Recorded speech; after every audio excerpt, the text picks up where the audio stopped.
Hello and welcome back to this episode of the Light Path podcast. I'm so excited to check in with you today because I am feeling so inspired to talk you through one of my all-time favorite quotes and hence concepts, especially as we globally are navigating so much new. We're going through that portal of the whole new beginning where we're really now expanding into and learning to deal with the energy and the frequency of this new age in Aquarius, where things are so much lighter and brighter and more expansive, but really that is providing us an opportunity or a portal to step into doing things so much differently and so much more effectively than we have in the past. And if you're listening to this, then you are definitely one of those people. You are one of the beautiful change makers and expanders that this earth so desperately needs to bring in a new way of looking at things, a new perspective, a new vibration, a new light.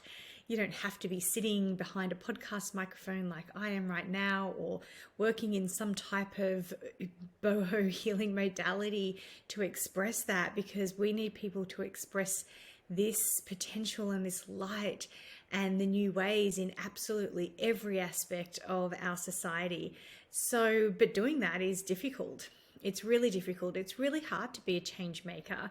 And especially right now, I'm feeling it really intensely and definitely hearing it from clients and, just friends and family, the people that I'm speaking to, of how much scaremongering there is going on in the world. And now, look, I'm not trying to deny anybody's reality of any type of financial or situational hardships that people are going through right now.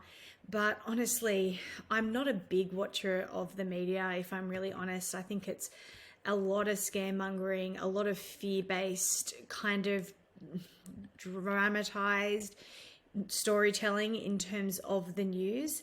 I'm not divorced from reality, or it's not as if I don't want to know what's going on in the world, but it'd be great to be able to find a way to digest news in a way that wasn't fear-based and was potential-based and expansion-based. And all I'm hearing right now, whenever I happen to stumble across news or people are talking about it, is this cost of living and interest rates and how hard it is and recessions. And it's just so negative. And what's interesting is that I obviously, those of you that follow me along my journey and know, kind of where I'm at and what I'm doing, I essentially, I guess, am an entrepreneur. Like, I'm not really protected in my work by any type of structure, and definitely very susceptible to these winds of change and the fear and then the behavior that people adopt because they are in this fear or subscribing to this fear.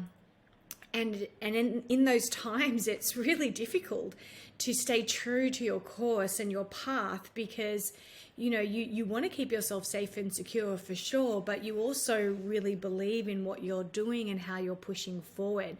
And that's my situation with business, but it can be the same situation, let's just say, in relationships or starting something new or making a massive big change in your life.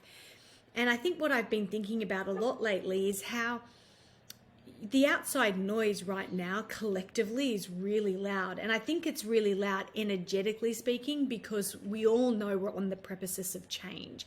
That the way in which we do things, the structures which have held us for so long and beautifully in a lot of ways, maybe quite ugly in others, but a lot of the ways in which we've been held are going to start to shift and change, hopefully for the better.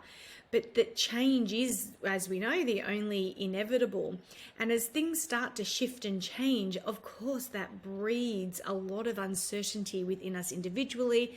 And I think what we're seeing is a lot of uncertainty and fear collectively, because we don't necessarily know what structures we're moving into, because maybe they haven't been created yet, or maybe we're not familiar with them yet. And we definitely don't have the tried, true, tested if a structure is new. So we have to go in with faith or hope or whatever it is that we need to traverse the new. So personally and collective, I think that we're all in this flux of fear. But what I find really interesting, and I was listening to an entrepreneur expert speaking the other day, and he said, I can't remember who it was, I wish I could quote him, but he said, a recession, technically, not that we're in Australia in a recession at the time of me recording this, but he says typically a recession is a great time to go into business for yourself. And now I'm not some type of business expert or analysis at all, but I think that anytime you go into a business for yourself, or you start something new for yourself. So that could be you're going into business for yourself, or you're continuing in your business even when times are a little tough. You're making the decision to completely move towns or cities or onto the other side of the globe. You're making a career transition.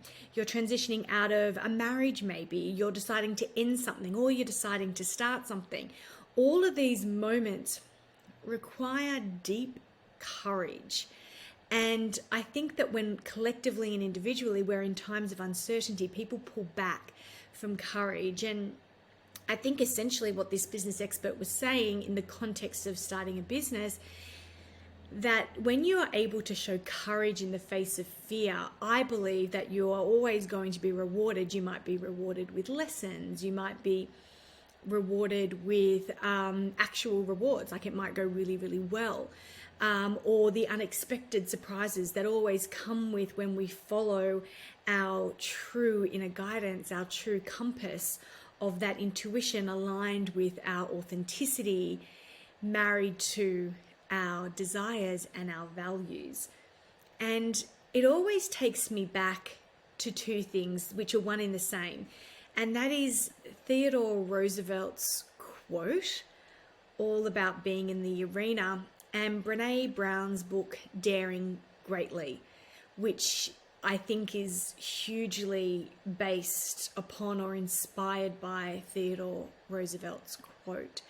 And, if you're not a subscriber to the Light Path Collective, every month I put together and I send out a newsletter.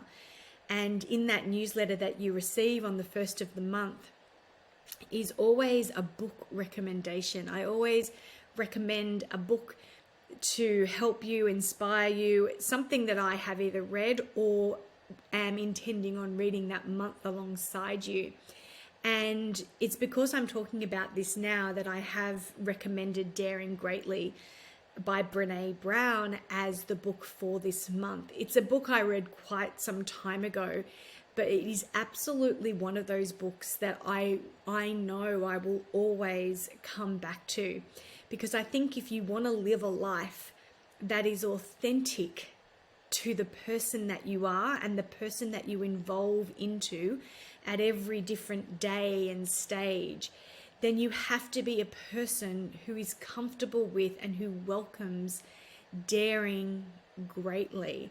Because when you do things a little bit differently, maybe from the status quo, maybe from the cultural tone, maybe from expectations, whether they be family or societal, when you do things just that little bit differently because it's in alignment with your authenticity, because you've learnt to work with change and you know your values and you are committed to living a values-driven life, then you are going to have to also get really comfortable with daring greatly. And why I bring that up now is because of the collective fear that, I don't know, might be sprouted by the media, it just might be enhanced by the media, or we're witnessing change on a large scale and we're not really sure how to navigate it whilst staying in authenticity with ourself, our values and our desires, that we're going to get a lot of feedback. We're going to get a lot of feedback from people with the most beautiful and loving of intentions. We're going to get a lot of feedback from people we never asked for it from. We're going to get feedback from friends, from colleagues, sometimes from strangers in the street. Just ask any mother who, has had a baby who walks down the street. people lobbing advice at them, well-meaning and lovingly, which is really beautiful. But it's up to us as individuals to receive it in a way that is graceful and loving as well, but also doesn't allow that feedback to knock us off course.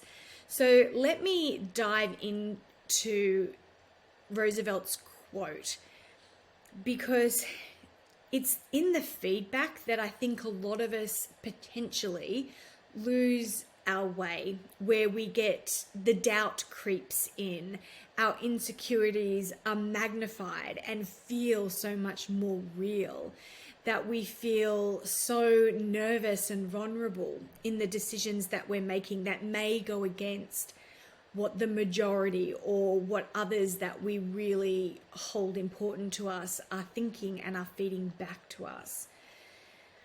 But that is why that relationship with ourselves is such an important one, because we have to be able to discern whose input, whose advice, whose perspective it is important that we take on and whose isn't. And more often than not, I find that the loudest voices come from the people that aren't in the proverbial arena with us. And by that, I mean the people that are watching the decisions that we're making, observing the decisions that we are making, and future projecting the fears that they have around the outcome of those decisions for us. And those are the people that are absolutely not in the arena with us. They are not the people that have or ever will make the similar choices, take the risks, or dare as greatly as you may be in that moment. And those voices are usually, like I said, the loudest and the fiercest. You know, I love, part of my growing up was to be taken to the hill at Leichhardt Oval to watch the Tigers play. And I love the atmosphere of a live football match. You have people sitting on the hill, you know, maybe a few cans in, really screaming and yelling out at the players or the ref on the field as, you know, they're playing their sport and, you know, doing what they're there to do. And it always makes me laugh, because I think, gosh, if you can do it so well, then why aren't you out on the field? If you know so much or can see it so clearly, then why aren't you reffing the game? I always kind of think that inside. I think it's really, really funny to kind of watch it all go on. And especially also around the commentary that is given to politicians, because everybody has an opinion, right? And I'm not a political girl at all, I have to say. But there was a time where I was, you know, relationally closely connected to someone who was in politics. He was a politician. And so obviously politics became very a part of my central day-to-day life. And, you know, I just started to notice more and more, because I was just more naturally aware of it, people, you know, having a lot to say about politicians, the decisions they make and the way in which they do their jobs. And I'm not saying that people can't or shouldn't have opinions. That's fine, whatever. But I feel like the strongest opinions I used to listen to and hear are people that never would dream to go into that job themselves, that don't put themselves out there to be in those positions of leadership and decision making, rather just sit in the bleachers, sit on the hill and throw out that commentary. And sometimes it's professional and often it's really personal. And I just find it really, really fascinating to watch that so many people, you know, want to express and give their 2 cents worth on things that they aren't willing to or maybe able to or have a desire to do themselves. And I wonder in your life if you can reflect on areas where you hear the feedback of others from people who really have never will never, for whatever reason, good or bad, or choice or not choice, walk a mile in your shoes? And are those the voices you really should be taking on and listening to? So Theodore Roosevelt said, "It is not the critic who counts, not the man who points out how the strong man stumbles, or where the doer of deeds could have done better than them. The credit belongs to the man who is actually in the arena, whose face is marred by dust and sweat and blood, who strives valiantly, who errs, who comes short again and again, because there is no effort without error and shortcoming. But who does actually strive to do the deeds?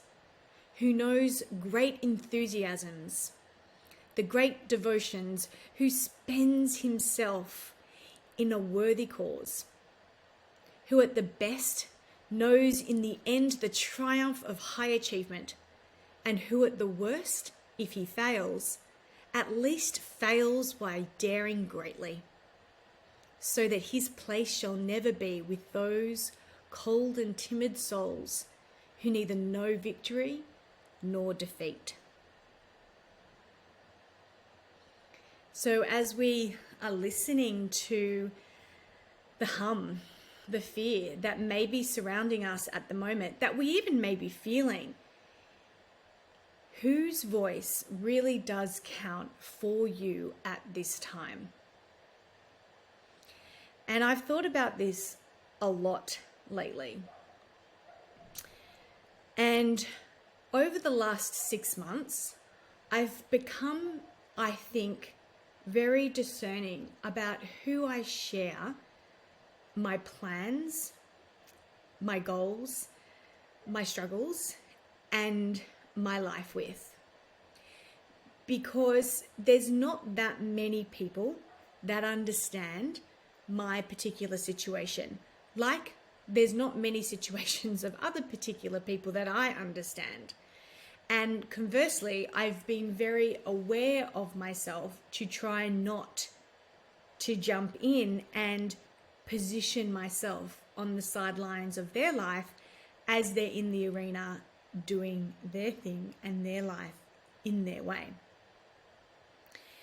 And also letting go of the expectation or the hope that someone will automatically just love and support exactly what I want to do, when I want to do it, how I want to do it within my life, and not needing that necessarily. It would be nice to have it, of course, but not necessarily needing it all the time.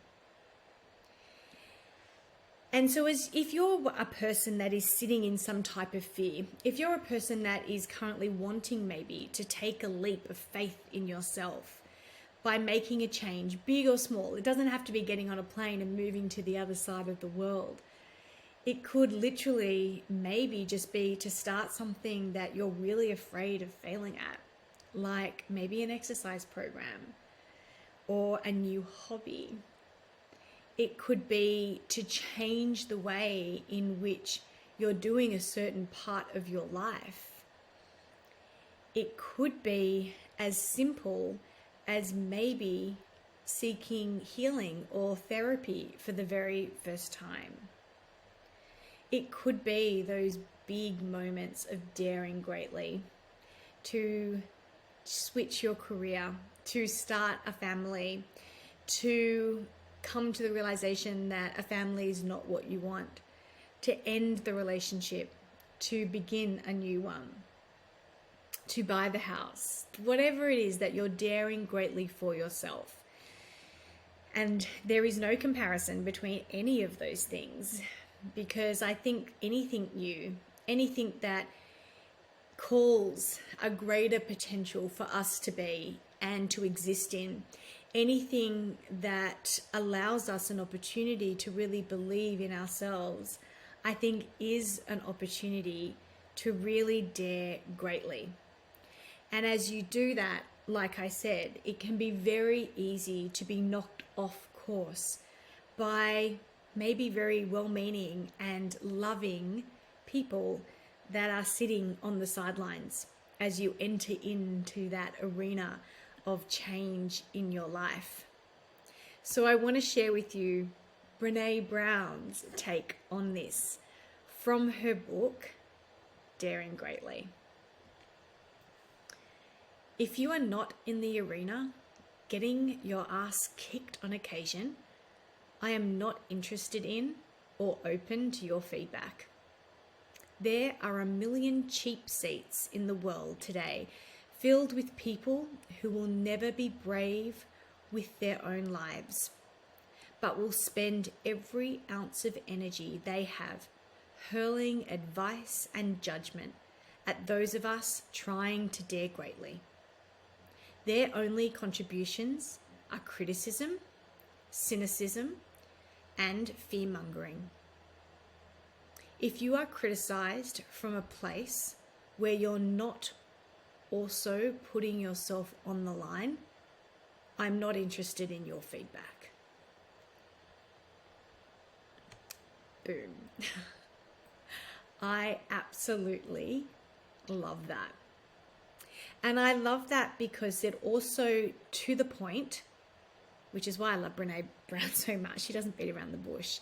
I love that directness. Because it really points out the fact that not everybody is going to dare greatly in their lives. Not everybody wants to do big things or challenge themselves. Not everybody wants to grow. Not everybody wants to evolve. And I find, to be really honest, the majority of people are happy playing along with status quo and keeping on a path that is very well worn, no matter how discomforting or uninspiring it may be. Most people live like that. They're not my people. I love the doers. I love the thinkers. I love the risk takers. Oh, put me in a room full of entrepreneurs, full of people that have a passion and make it their purpose, and I could not be happier. And it's really interesting. The more and more I dive into my entrepreneurial journey, the more and more I find naturally I'm just meeting people of a similar ilk, and how uplifting it is to be around them. And then how deflating it can be when maybe I'm around people who I dearly love, but are not daring greatly in their lives, yet have plenty to say about the way in which I'm daring to be great in mine. Like I said, not a judgment call on them, it just is what it is. But I have become extremely aware, and I beg of you to do the same. You're listening to this podcast indicates to me that you are a person that wants to step into an arena of greatness. You're listening to this to expand your awareness, maybe to learn something, maybe to be challenged. Ultimately, to become more, because you know that you have so much more within you to explore, to experience, and to give. So whilst you are in your arena, I want you to be really, really aware of those voices that are coming from the bleachers, that are coming from the hill, shouting out to you their words of advice, caution, criticism. And I want you to stay focused, because they're not the voices that count. The voices that count are the ones that are in there with you. And you know what I usually find? The ones that are in there with you are always going to be the most encouraging, the most down to earth, the most practical, and the most uplifting voices you shall hear. I've never heard someone with their own small business tell me, oh, good luck with yours. I'm not really sure how it's going to go. No, I hear them ask, what is your business? What do you do? Wow, that's awesome. How did you grow that? What are you thinking you're doing next? They're inquisitive, they're open-minded, and that's how I know that they're in the arena with me. And that's when my ears prick up and I'm ready to listen. Other than that, the opinion doesn't really bother me. You can have it, that's totally fine, and I respect your right to have it. But I can tell you now internally, I'm completely dismissing it. And so I kind of want to give you permission to do the same. Whatever your next daring greatly move is, just do it. Start that TikTok, dance in front of the camera. Who cares? Go for it. Be big, take up space. Dare greatly. And remember, if someone isn't in the arena with you, then their feedback is just a commentary and obviously a reflection of where they're at in their moment, in their arena, in their life. You get to decide whose feedback you are interested in. Just because it's given, 100% doesn't mean you have to take any of it on. So I salute you, those that are in their arena, in whatever capacity, in whatever form, currently and in the future. I salute you, I encourage you, and continue. I beg of you to continue to dare greatly, because those of us that are doing it must be inspiring others to do the same. The naysayers, the fearmongers, the critics and the cynics, they'll always be there. And that's okay. That's just where they're at. We can totally accept that. But you go. You be big, you be bold, you be bright, you be great. And I will be cheering you absolutely all along the way. Sending you so much love and light as you walk your path of greatness.